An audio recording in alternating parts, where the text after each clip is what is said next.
Today's amazing adventure takes place in Collegedale, Tennessee, on the campus of Southern Adventist University, where we're actually going to make our way deep into the campus on the opposite side, where we're going to learn some epic biblical history. Hello my friends, Mr. Nomad Ben here. So today's adventure, we're going to go to a museum that's here on the campus of Southern Adventist University. It's been a good minute since I've done a museum vlog for you guys, and I found this museum, but for one thing that caught my attention, it's a free museum. And considering of the crazy inflation going on, free is probably the best thing to do for the time being, especially I got other projects that I have going on in the future. So I figured I come here to enjoy the beautiful day. We walk around the campus for a minute and make our way to the museum, and we learn some biblical history of artifacts and other things that were found by archaeologists, and some of which were alum or students of this university that found these things in the past. So we're going to make our way over to Lynn H. Hall Archaeological Museum on the opposite side. And while we're on our way there, we're going to make some stops and check out some things on campus. And I'm inviting you to come with me. And here we go. It's all about where you've been, Nomad Ben. Tell us all about the finer points of living in your traveling. Food, beer, history, nature quest, every corner of this love to the great Midwest. Tell us all about where you've been, Nomad Ben.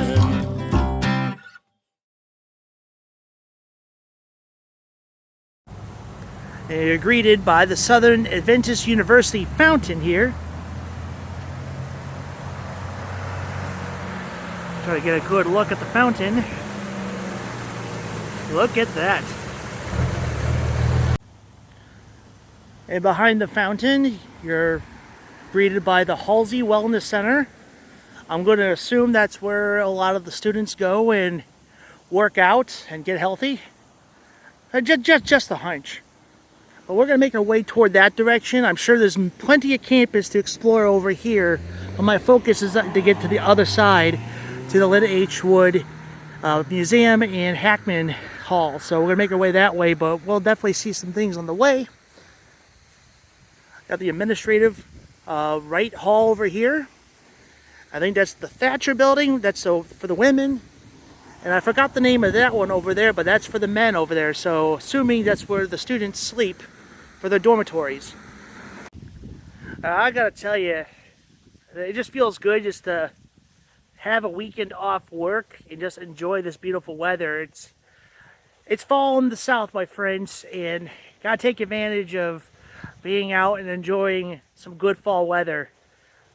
It's not like it is in Illinois, but down here in Tennessee, Georgia, this is just amazing. Okay, so here's the name of the men's building. It's the College Hall. Right over there, the Wright Hall Administration. And there's the Thatcher building for the women. All right, now that we got that out of the way. And between the Thatcher and the Wright Hall comes these big steps to get to our destination.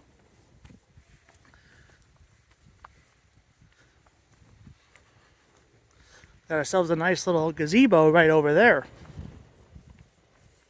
We'll find out what that's about. So this nice little gazebo was actually... So the history of this gazebo was made by Lacey Arbor in celebration of creation and resurrection. The faculty and staff of Southern College planted this in the garden in April 9th, 1995. He plants trees to benefit another generation. Very cool. There's a little old-timey swing one too. We have 4 people on it. Nice.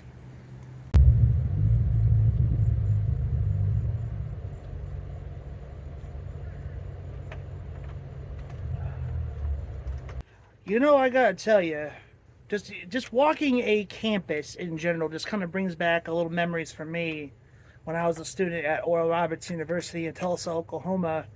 I can't believe I graduated almost about 11 years ago. It's 2023. I graduated in 2012. So, man, it just kind of time just goes by so fast. But I would love to take you guys to Tulsa, and we explore the campus of Oral Roberts one of these days. Don't know when that's going to be, but we'll make our way out to the west sometime and enjoy a good campus tour of my perception. I did actually document one while I was a student. I'm going to have to find the archives of it, which I also got to do some editing because YouTube is very different back then than it is now. So I definitely going to have to do some brush ups. So I was a lot skinnier and a lot younger when I did my campus tour back then. And plus now it looks a lot different than it was years ago. So some things are probably going to be looking the same, but it's going to be different. But I got to tell you, this is a very beautiful campus.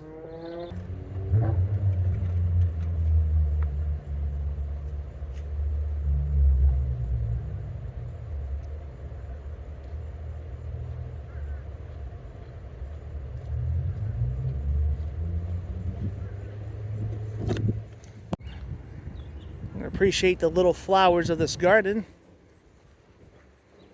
even though it's kind of turning over because it's the fall now.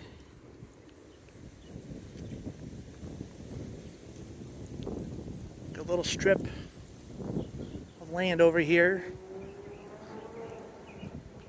Just looks so peaceful as you walk. We'll make our way up more of these stairs this way to get to the museum. We made our way to the top of the stairs by the right dining hall, right behind the administrative building. The Sanford and Martha Ulmer Student Center. And this was dedicated in honor of the Ulmer's 50th wedding anniversary and in grateful recognition for their total commitment to the students of Southern College of Seventh-day Adventists. December 1985. Yeah, it's cool. So I guess this is where the students go eat. I mean, it's just a hunch. But this is very pretty. If I brought my dinner with me, I would love to have eaten a good meal here. This just seems so peaceful where it's at. So you look, kind of take a good look. This is really nice. Wow. And here's the other side of the outdoor seating of the hall. I came across this over here. Got ourselves an outdoor kitchen. Take a closer look at it.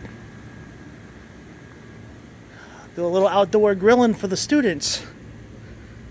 I can imagine some good old portobello mushrooms and sauteed onions. And more mushrooms, and for some odd reason, we're going to Nutella and peanut butter, so for a little flavoring. Well, that's pretty cool, though. Kind of keep a separate kitchen for grilling and all that good stuff. So I'm not sure if this is the name of the patio or maybe it's the name of their cafeteria. It's called the Garden, because when I was at Oklahoma, at Oral Roberts, we called it Saga, so perhaps this is what's called the Garden. I don't know, but just a little hunch. But of course, little garden seating right over there. Comes with baked tofu, roasted tomato, onion, and bell pepper, and assorted veggies. I guess that's what was on the menu of the course of the weekend. So Seventh-day Adventists is a branch of Christianity, and a good chunk of them do not eat meat or just don't eat pork. But they stick more to the vegetarian diet from what I observed and researched. So looks like they're very vegetable-oriented particular diets here. To expand more to the garden, just on the other side here, I'm just really liking this. This is just very peaceful here. There's a little fountain this direction over here. We'll take a look at that in a second. But a lot of these trees throughout campus, they give you the names of the trees in some of the plants that they have throughout the garden. Look at the southern red oak right here. So it's like a little arboretum. So, man, I really am enjoying this. course, I enjoy a good fountain every blue moon. I don't see any sign of life, no fishes in here. Oh, there you go, we got a little koi. You guys can see it. There he is, right there. Very cool.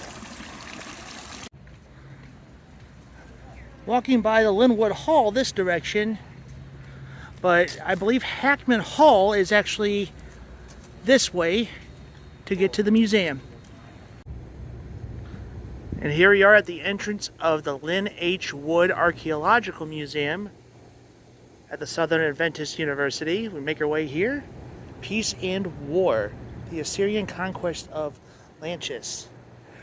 This is going to be pretty interesting.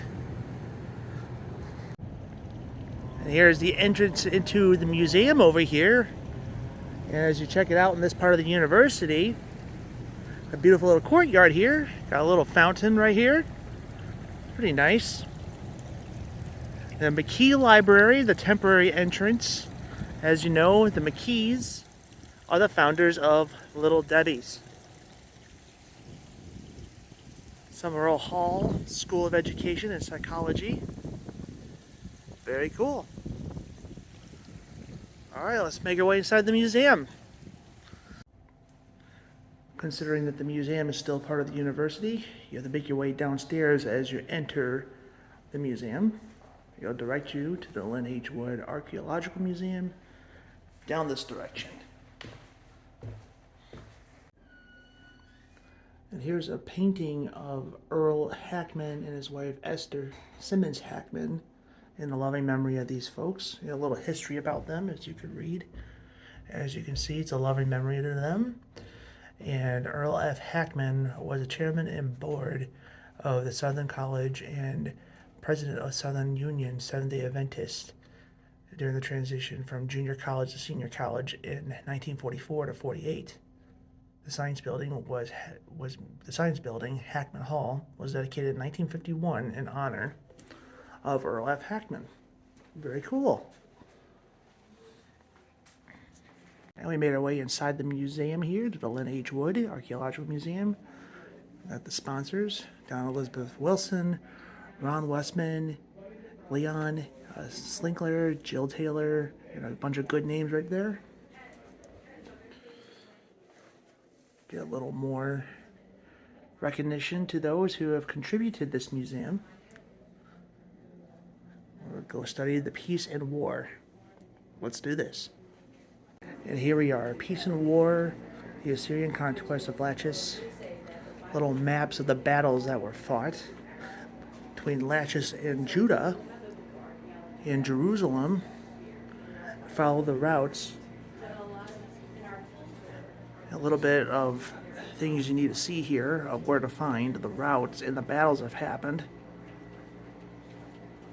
So we got Sennacherib, forgive me for not pronouncing it correct, but I'm going to say the Sennacherib's routes will be these. Egyptian routes will be the red lines. And then we got a little battle that happened right here. And then there's Bethlehem where Jesus was born.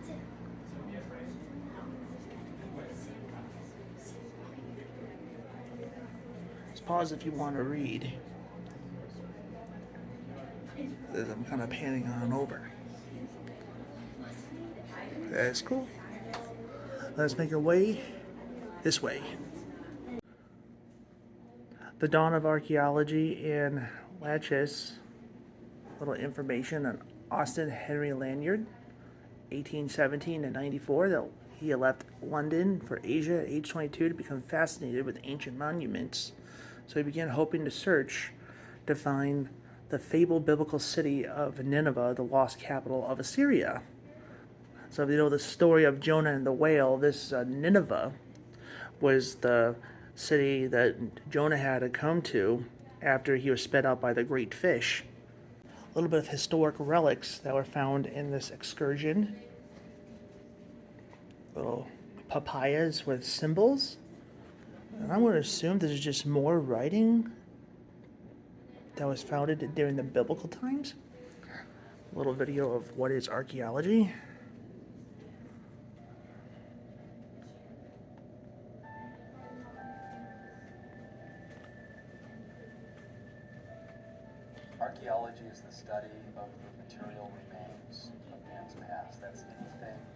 has been touched, anything that has been formulated and crafted by human hands. Basically, the things that are left over from human civilizations in the past. It's a hands-on reconstruction of the past. The history of a typical site may start with a group of nomads that decide to settle down in a good location. They may occupy their small village for 50 or 60 years until one day an enemy tribe overwhelms the defenses and destroys the fortress. And these little plaques, these little information spots will talk about the first expedition to find Lachish. There's little images of the team that went alongside to find everything that you need to see here. So pause if you want to read, if there's anything that catches your attention as I'm panning over. Little digging into the ground to find parts of the lost civilization.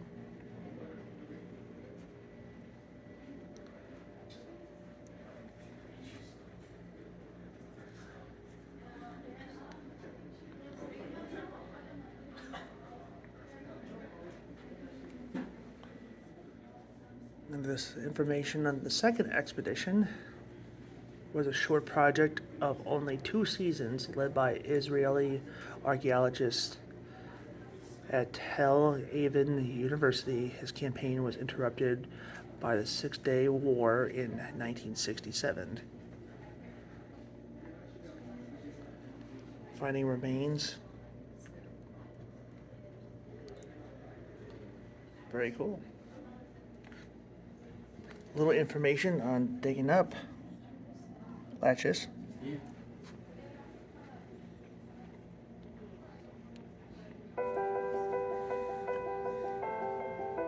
up at 4 to get here by 5 o'clock in the morning. They'll give us what the strategy is for our square and then what our goals are for that day. So if it's a lot of excavating, I'm usually with the pick and going down 10 centimeters at a time. I was expecting to get really hot, sweaty, really dirty, and so far all 3 of those things have happened. I love to do the big dirty work and like throwing rocks and taking down walls. Sometimes if we come upon some pottery or some important special objects, we'll have to take out the hand tools, the smaller tools, and just delineate them a little bit. Pretty strenuous cycle, but it's worth it. Look at that. So biblical archaeology became significant to me when I first started hearing Dr. Halsell's lectures. He puts it in a way that really makes you think of the Bible, not in terms of just a story, but of a real place. These were real people, real locations. So biblical archaeology is a huge aspect of what we're doing here in Lachish because it's one of the it's the second most important city, fortified city that we find in the Bible for this region, and so it's very important in that regard. But I think what biblical archaeology does is it's key that it doesn't necessarily prove the Bible because we believe in that by faith, but it does give us a lot of support. And I've seen even just during these 6 weeks, whether it's talking to people from other squares or people who are visiting and touring, or even people we come in contact with as we tour during the weekends. It makes a huge impact when we can say, yes, this was found or this is dated to this, and it happens to line up with the Bible. That's cool. Really, there are many things that are doubted that people do not believe. They're not sure what to take with it or take from it, the biblical account, And then something will be found in biblical archaeology, and that something that has been found ends up confirming something that all other supposed evidence has been against, but then ends up showing that the Bible was right after all. At the end of the day, what interests me the most is for us to hopefully be able to find stuff that is going to build people's confidence in the Bible. It's huge when you can use biblical accounts to find things archaeologically. I think for anyone, it solidifies their faith. Makes it more real because it's not just a story. The third expedition in the 70s, the longest expedition that took place over 2 decades.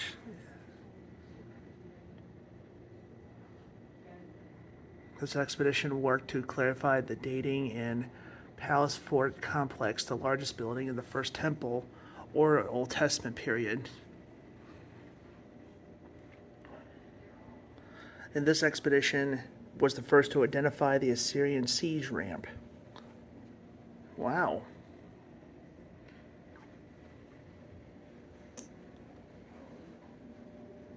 The war in archaeology. A lot of things were interrupted by war during this time. That's for sure. During the Six-Day War in 1967, excavations were halted through the region, and other archaeologists became heavily engaged as officers in the military conflict. Wow.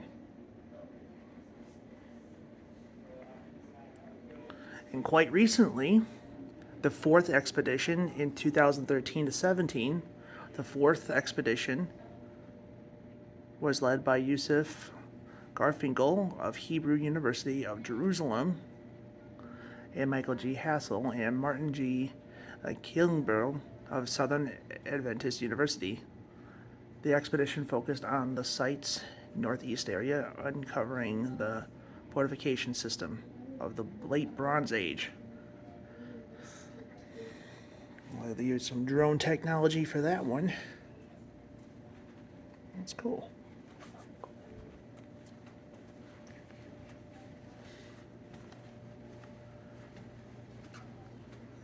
Well, staff that went along. And daily life of the excavations. It's made up of many different aspects and began at 4:15 a.m. and ended at 9 p.m. every day. Imagine doing that. You must be doing what you love, to dig and research for that many times. It's crazy. The thrill of discovery.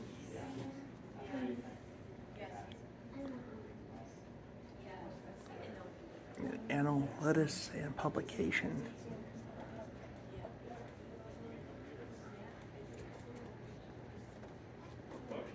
In 2022, a groundbreaking discovery was made. A small ivory comb found by Southern Adventist University in 2016, containing a tiny alphabetic inscription. I guess there's a lecture going on in a different part of the museum. Check out the domestic life of Lachish. Little Bible verse. They will hang on him all the glory of his father's house, the offspring and posterity, all vessels of small quantity, from the cups to all the pictures. Isaiah 22:24. Discovering the measuring cups, the purification rituals, and storage jars, and the use of rattles and loom weights. Deep into a little bit of the discovery of pottery. Look how small that is. You know how we have kitchen appliances to have measuring cups, but that's probably as much as like maybe a tablespoon in that thing. That is crazy. And then you've got some trade and commerce. The lavish gold out of the bag and weigh silver on the scales. Isaiah 44:6 of the domestic bowls.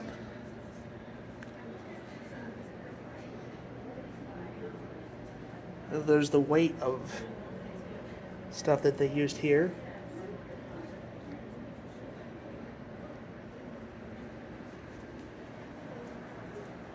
I'm making my way over here. Got some more finds of household vessels. More pottery. And little looms of here as well, and sheep wool. Or textile production. Basically what a lot of people in the South do, a lot of textile and carpet. Moreover, those who work in fine flax and those who weave fine fabric will be ashamed, as its foundation will be broken. All those who make wages will be troubled of soul. Isaiah 19:9-10. The loom was reconstructed using loom weights like those found at the Lachish during the 8th century. It illustrates how these objects were used to make textiles during ancient times. Little loom weights. Very cool. Make our way this way. A little history of Hezekiah kingdoms of Judah. Check out everything here of all the kingdoms, all through the Dead Sea and the Mediterranean, the Sea of Galilee.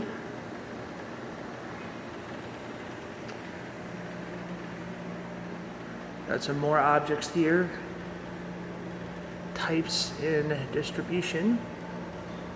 The jars have 23 standard types of seal impressions, as you can see real closely on that. The Hebrew impression, Ziph impression, Mist impression. Wow, very cool. The Kings and Prophecies. When King Hezekiah heard it, he went into the house of the Lord and sent the man who was over the palace, Shebaniah the scribe, and the elders to the priests, covered with sackcloth, to Isaiah the prophet, the son of Amos. Isaiah 37, 1-2. More ancient seals. Now that looks like a little orange Tic Tac. You guys remember those? Look how clean and nice that looks compared to the picture. Seriously, feel free to pause if you want to read it. Anything catches your attention. Like you've seen all these interesting looking seals that they have found in these expeditions. The gates of Shrine right over here.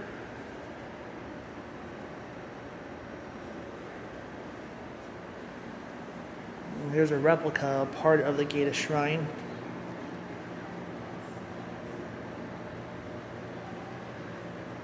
That's really awesome. There's some folk religion and art that they have here.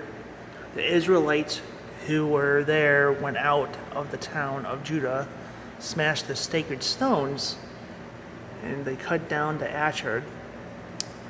They destroyed the high places and altars throughout Judah and Benjamin and Ephraim and Manasseh. 2 Chronicles 31:1.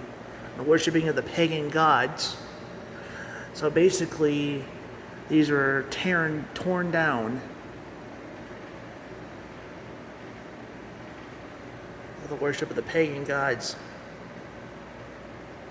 This is just really cool to find these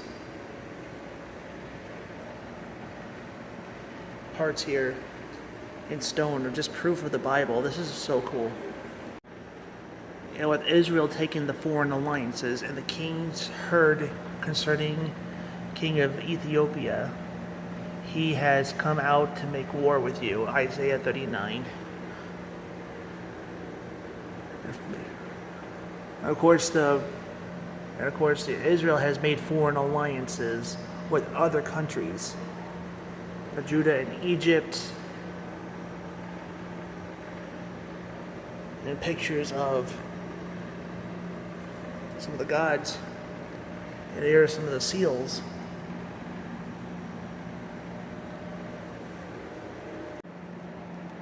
And here is the jars of Lachish. Look at the size of this jar. That's a huge jar.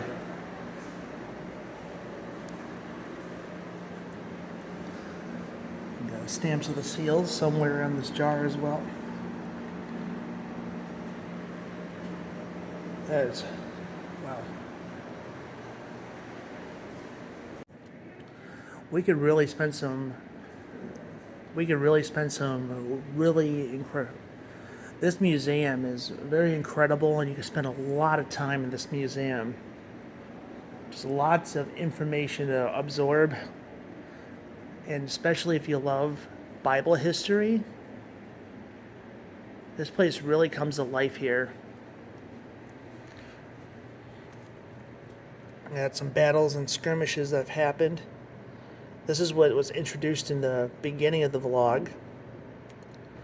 A battle that happened here. And the routes and sieges. So we had a siege of Jerusalem right there.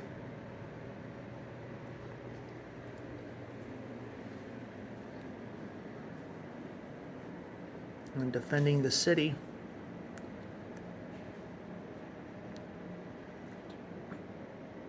More things that have been found.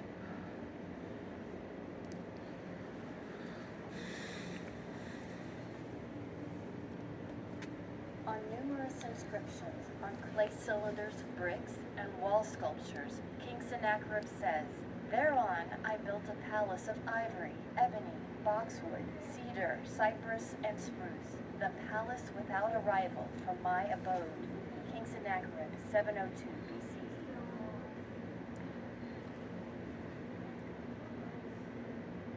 Between 1847 and 1851, Austin Henry Layard, a British adventurer and part-time lawyer, excavated the citadel mound of ancient Nineveh. He dug deep pits and underground tunnels to follow the wall reliefs and sculptures. In 1853, Layard published his findings, including the cuneiform inscriptions he discovered on the bulls guarding the entry to King Sennacherib's palace without rival.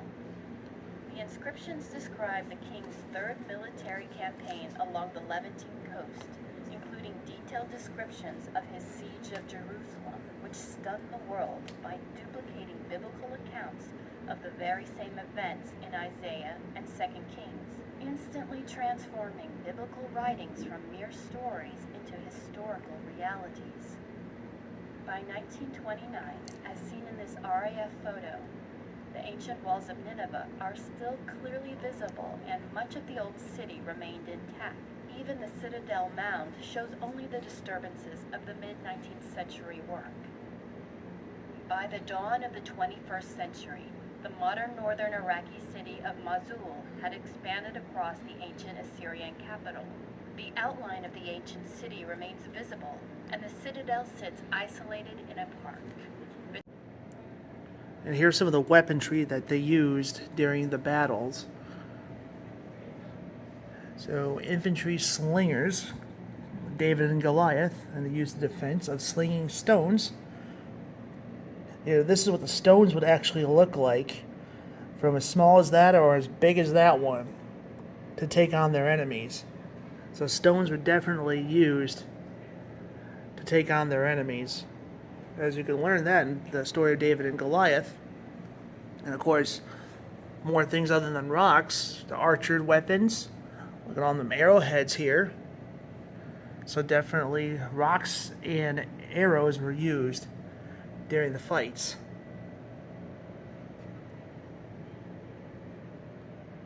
Assyrian helmets. That's what it looked like. Not sure what those are.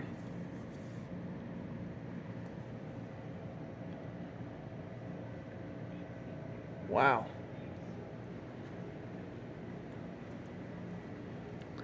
And the destruction of Lachish,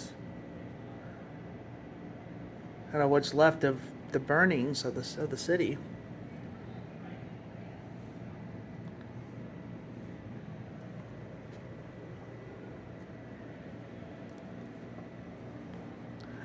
And two narratives and two gods.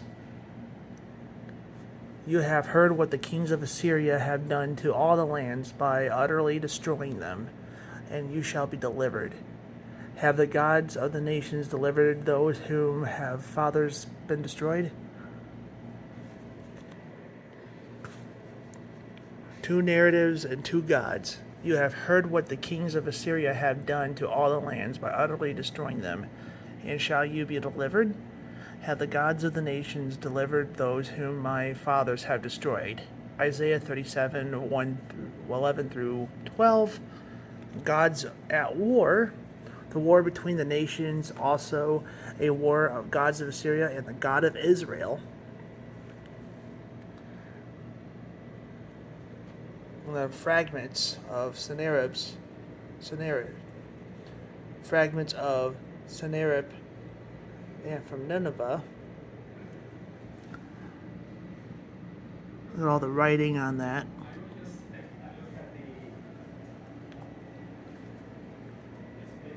Deliverance of Jerusalem, for I will defend this city and save it from my own sake and for my servant David's sake. Isaiah 37, 35, 33 to 35. And look at that.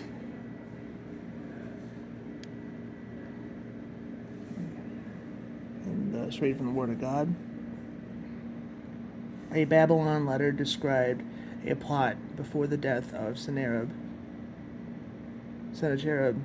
involving his eldest son, who is likely biblical Aramaic, states to gain kingship. They slew Sennacherib, their father.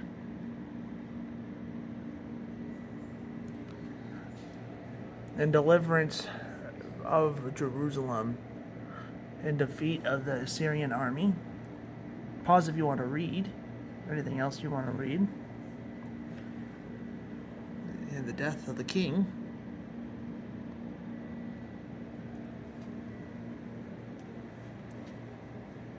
And here's the information of the Assyrian siege ramp. A little model of the siege. And saying, can you find the king? So check this out. So this is what the siege looked like. The battle's going on.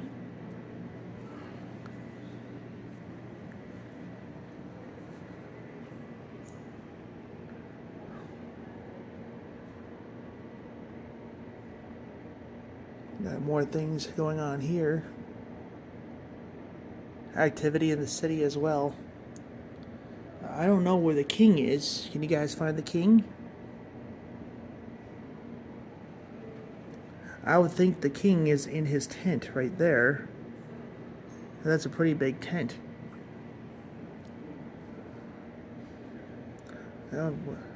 This is very cool.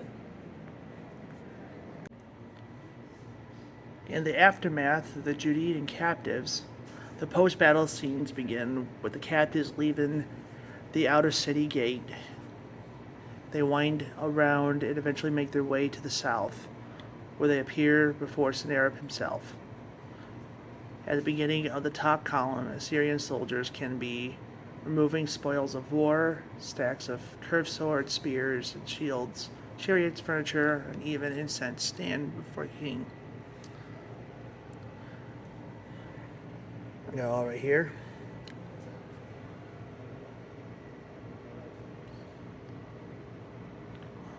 All this was observed by the king, and above is written, King of all Assyria, sitting on his Nineveh throne, while the spoil from the city of Lachish passed before him.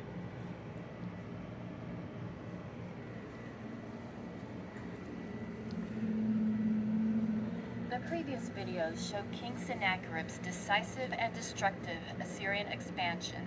The king was also constructing a palace without rival at his capital city, Nineveh, where he chronicled his battlefield successes.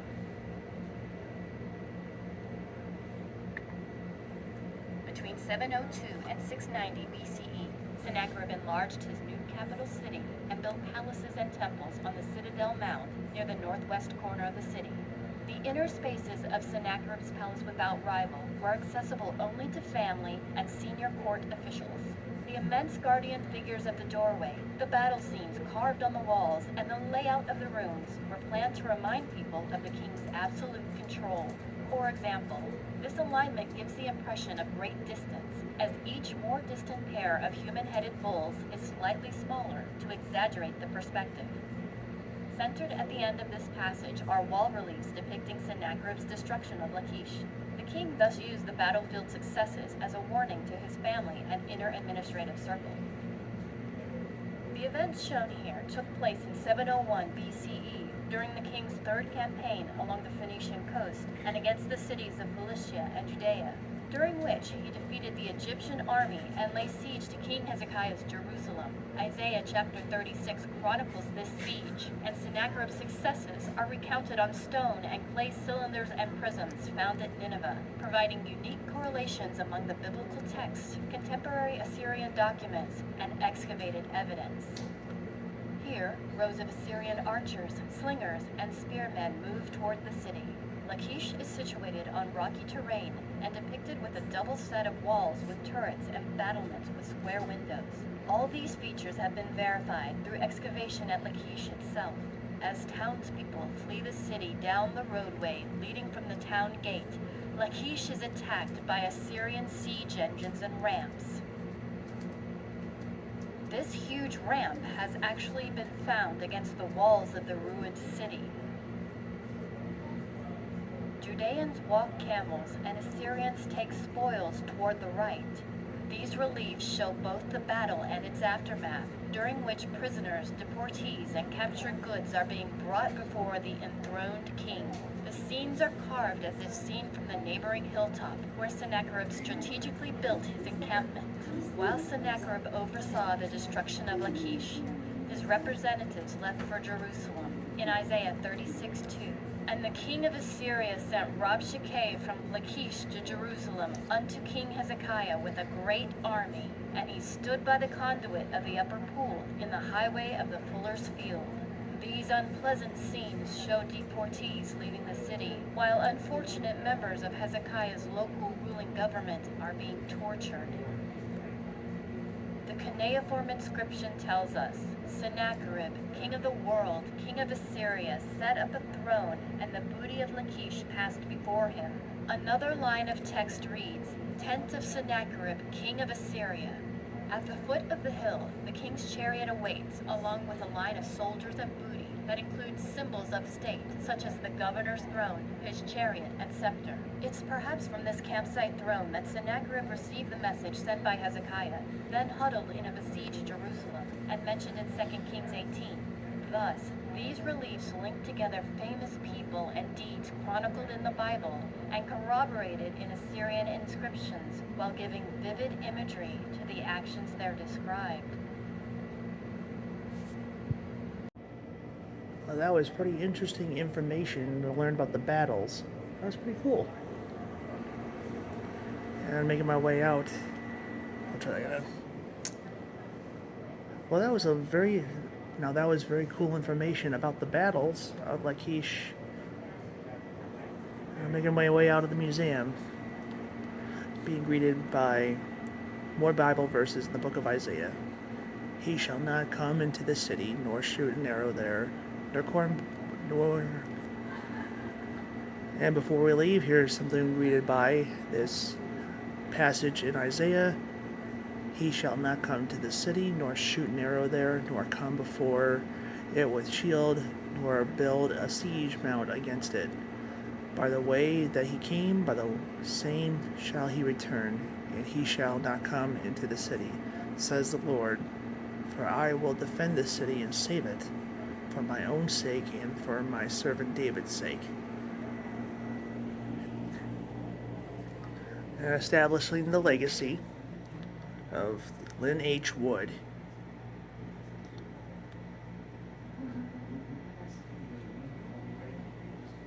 And more continuing the legacy of William G.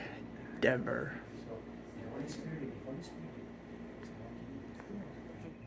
I gotta tell you, the experience at this museum was just very chill, and it was just straightforward, a pure history here. So I'm telling you, if you love like biblical history or just history in general out in the Middle East, you want to follow the guidelines of the Bible of where things have happened, you're going to want to come here at the Lynn H. Wood Museum here at Southern Adventist University here in Collegedale, Tennessee. There were a lot of words and storylines I couldn't pronounce, so if you guys had a couple of good chuckles at my mispronunciation or when my dyslexia kicked in. I am very sorry about that, but I hope you guys had some good laughs out of this particular time at the museum. But as I was narrating some things, but reading is not one of my best strengths. That's why I actually do pause if you want to read, because I would love to read to you guys, but reading is just something I have not really gotten the best, but at least I did my best in my ability to read to you guys for some things that are easy for me to pick up as we were in that museum. But I gotta tell you guys, I've been reading through the Bible this particular year, and it was actually kind of cool to kind of see the Old Testament things kind of being spoken to life, because I remember reading passages of that parts of Isaiah and Chronicles. So I actually thought that was pretty cool that, like, I mean, I don't know, maybe it is from the big man himself to come to this place to actually see some true Bible history unfold of some battles that were fought in the Old Testament. And it brought me to this university.